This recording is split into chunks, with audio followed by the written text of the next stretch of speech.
If you're currently working in corporate America, you should have long accepted the fact that you're not going to get a real raise or a real promotion at your job. Sure, it happens to some people, but it doesn't happen for most people. And the idea that you're going to get what I always thought was called a cost of living increase, but one of you said that it was a merit increase of 2 to 3%, sounds nice. But when you factor in inflation, you may actually be losing money each and every year if that annual pay bump is not high enough. So what are you supposed to do? Most gurus will tell you that the best way to go and make more money is to leave your job and find a new job that pays higher. But we have some articles today that talk about the fact that that might not be working in the current job market either. In my personal experience, it has worked for me. Over the past 10 plus years in corporate America, every time I have left a job, it's for a new job that pays more money. In fact, I wouldn't leave a job for the same pay. Nowadays, you have to be more selective. You might leave if it's the same pay and you're getting better benefits. You might leave if it's the same pay but you have a better job title. You might leave if it's the same pay and you're just fed up and burned out of your current job and you hate all of your coworkers. It really depends. Previously, we also did a video asking if you would take a pay cut or not. And some people responded, which was awesome, and they said that they would take a pay cut, and then they listed their different reasons for doing that. And they also gave exact examples of when they've been in that scenario and had to take a pay cut. So you guys are definitely experiencing some terrible things when it comes to having to go and get a brand new job that results in a pay cut. So many of you will know firsthand that job hopping, unfortunately, isn't what it used to. So let's go over these articles that we have for you today, and let's see if we can see whether or not job hopping pays what it used to.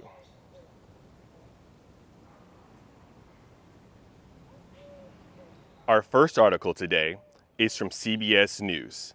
And as always, the articles I reference are down in the description below so you can read the whole thing. I'm just going to go over the parts that pertain to our discussion for today. The headline of this article is "Job Hopping Doesn't Pay What It Used to." And the article goes on to say, changing jobs has long been the surest way to get a raise, a phenomenon that gained momentum earlier in the pandemic when the Great Resignation saw millions of workers quit their jobs and decamp to better paying employers. But those days may be over. Job hoppers' pay gains are fading, according to a new analysis from Bank of America, which found that rates of job switching are slowing and that workers are seeing fewer benefits from moving to a different company. More employees are staying put, and we also find the pay raise that job movers are getting is declining. Analysts at the bank said in a report, which drew on anonymous bank account data for the analysis, before the pandemic, people tended to see a roughly 10% pay bump from moving to a new employer, according to Bank of America. Then, when the Great Resignation was in full swing, this appears to have risen to 20%. But as of April 2023, pay raises moderated to 13%, the analyst wrote.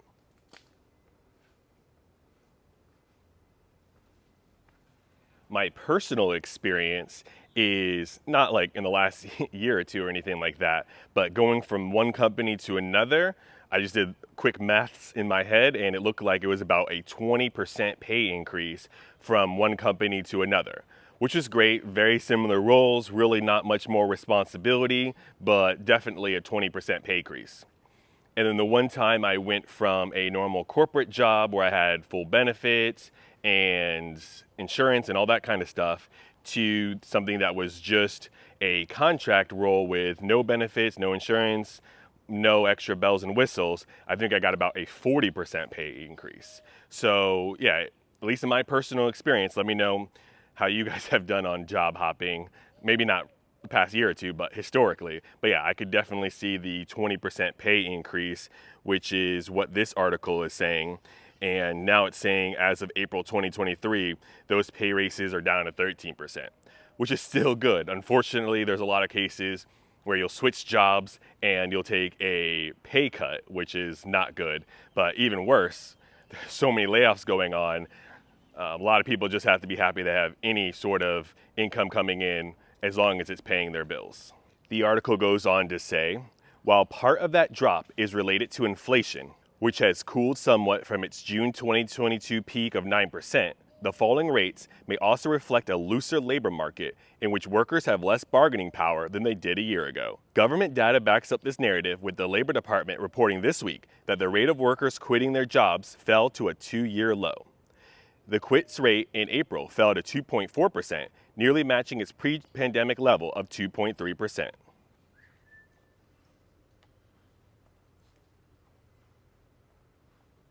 And really, with so much going on, I mean, we talk about this all the time. I don't see how you just say, F it, I quit, I can't do this anymore, and you just leave your job without another job in line.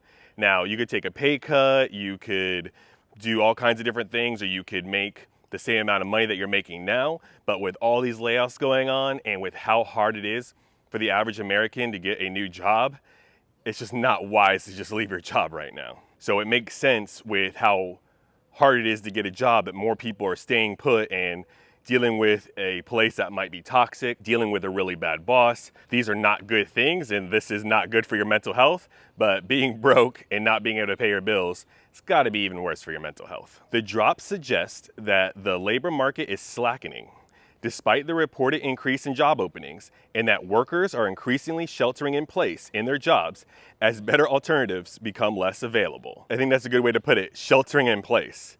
It's not like, oh, I'm happy, I'm in paradise, I'm in Disney or Thailand or something like that. There's a lot of bad things going on around me, and it's really, really rough out there, but I'm sheltering in place like I'm hiding myself from a natural disaster. Like, this is not where I want to be, but I'm just out here trying to survive. I think that gives a really good visual of the reality of this job market. Also, the Federal Reserve Bank of Atlanta estimates that the pay increases of job switchers have cooled somewhat from their peak last year. The high-profile layoffs of the past year, which hit technology and finance companies particularly hard, could also be having a psychological effect on high earners. Maybe in light of all these layoffs, people are thinking about their own jobs and feel happy and grateful to be in a job, pointing to a recent Conference Board survey showing job satisfaction at a 35-year high. And yeah, that's my take on things. You should feel blessed and grateful to have a job that is paying you well here in 2024.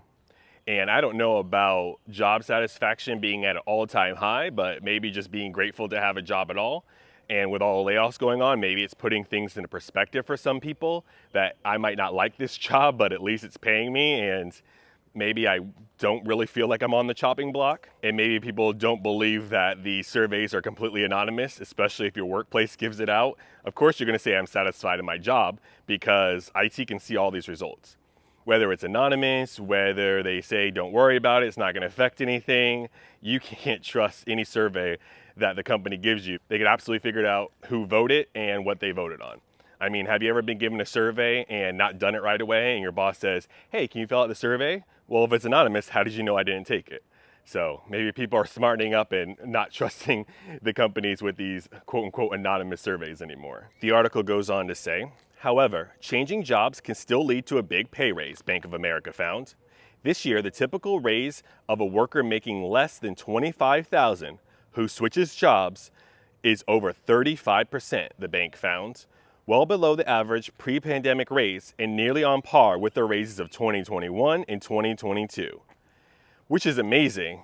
But once again, how the heck are people surviving on that? Usually the number that I'm shocked by is like 30 or 35,000, but 25,000, if you're making less than that, thank God you're getting a raise, because that's got to be extremely tough. You got to, no shame in it, but yeah, you got to be living with people. Maybe you have some sort of government assistance, but yeah, that is got to be really tough to make things work on 25,000. So I'm glad that these people making under 25,000 are getting good bumps like that. Higher paid employees are seeing the biggest drop in raises from job hopping, with a worker making over 100,000 seeing an average raise of just 6 or 7% when they switch jobs, down from roughly 12% last year, according to the bank's figures. For people earning 50,000 to 100,000, Raises have fallen to 10% from about 15% last year, the research shows.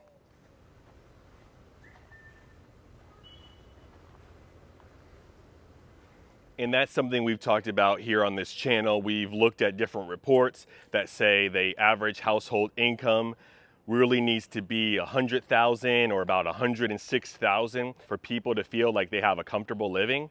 And some people have said, well, you know, multiple people can be working and one person can be making 50, another person can be making 50 and you're good to go. But there's not always scenarios where people can do that, especially if you have kids, if you're paying for daycare.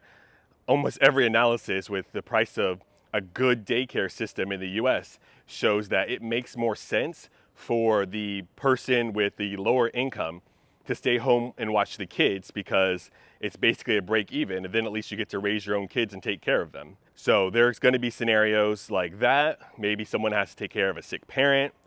Maybe there's some other obligations that the family has to take care of. So you can't assume that a married couple is going to be able to earn $106,000 together if they have kids or they have other things going on and both people are not able to work at this time. So I don't think it's crazy and greedy for someone, the head of the household, to want to earn about $100,000, especially, you know, if you're in tech or something like that where you have degrees and certifications and experience and you've historically made a lot more than that. You should be making a comfortable living if you have 10 to 15 years in technology, or really in anything. You should be making a good amount of money. So you don't necessarily need continued raises past 100,000.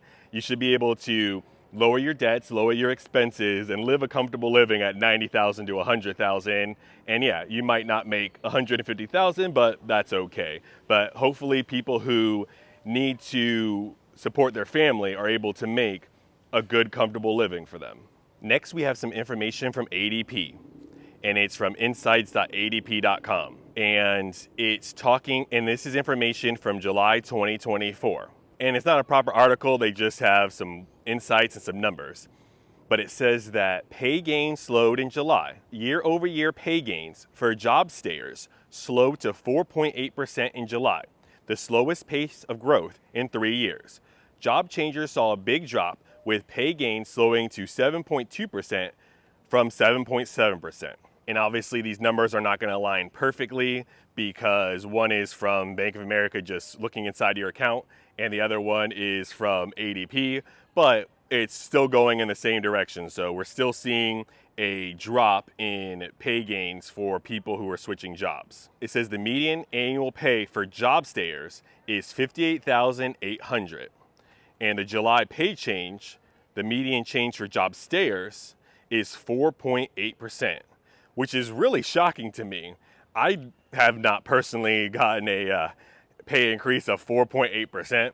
I counted my lucky stars if I ever got 3%, so that's really quite interesting. Then they have a bunch of interactive charts and graphs, so you could look at firm size, age, all that kind of stuff. But for this conversation, we're talking about people changing jobs and if that's paying off. So it looks like from this graph, in July of 2022, job changer made about 16.3% pay increase, and job stayer made 7.6% increase.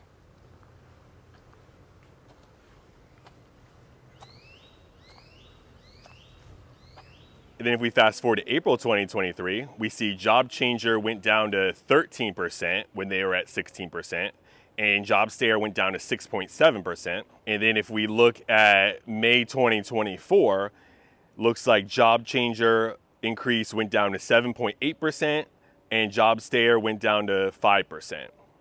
So job stayer never really made a whole lot more money. I'm surprised at one point it was 7.6%. But job changer from July 22 went from 16.3% down to 7.8% according to the data in May 2024. Our next article is from Yahoo Finance, and it says Americans who switch jobs are seeing pay gains nearly double of those who stay put. And the article goes on to say, switching jobs has become increasingly rewarding for workers in 2024. New data from ADP, which we partially went over, released Wednesday, shows the median year-over-year pay increase for job switchers was 10% in March, the highest rate in growth since July 2023. Meanwhile, JobStater saw an annual wage gain of 5.1% during the month. Overall, the spread between the two figures widened for the second month in a row. In addition to the wage data, the ADP data showed a surprise 184,000 job additions in March, per ADP, up from 155,000 seen in February, and higher than the 150,000 that economists surveyed by Bloomberg had expected. ADP's chief economist, Nella Richardson, said the numbers show continued signs of resilience in the labor market. You are still seeing a pretty solid, maybe even good to great jobs market in 2024. Wages versus inflation. Wage increases have been a closely tracked metric by economists in the Federal Reserve's fight against inflation. The prevailing concern has been that if wage growth continued to rise, it could increase consumer demand for goods and services and send prices higher. Richardson doesn't think ADP's recent data signals the start of a wage price spiral, but she acknowledged that wages and wage growth could keep inflation higher for a little bit longer. This, Richardson said, could make the Fed's path trickier. Recent hotter than expected inflation readings have added to these concerns as investors fear sticky inflation could push out the Fed's interest rate cuts. And all else equal, continued wage growth won't help erase such fears. It could challenge the ability of the Fed to cut quickly, and I think they already know that. Still, Richardson and other economists have noted that strong jobs numbers, like those seen in ADP's release on Wednesday, have overall been a positive for the economy story at large. Given the Fed's cautious approach to cutting, strength in the labor market has been considered a key to the economy avoiding recession while the Fed keeps rates restrictive to help fight inflation. With payroll growth still flying north of 200,000, there is altitude to lose before the Fed is faced with a more menacing trade-off between the employment and price stability sides of its mandate. Wells Fargo's team of economists wrote, with how difficult the process is to land a brand new job in 2024 and how many months on average it takes the average American to land a new job, it's really unfortunate to hear that job hopping doesn't pay what it used to. So what are we supposed to do to make more money in this economy? I really don't know. Talk to you later.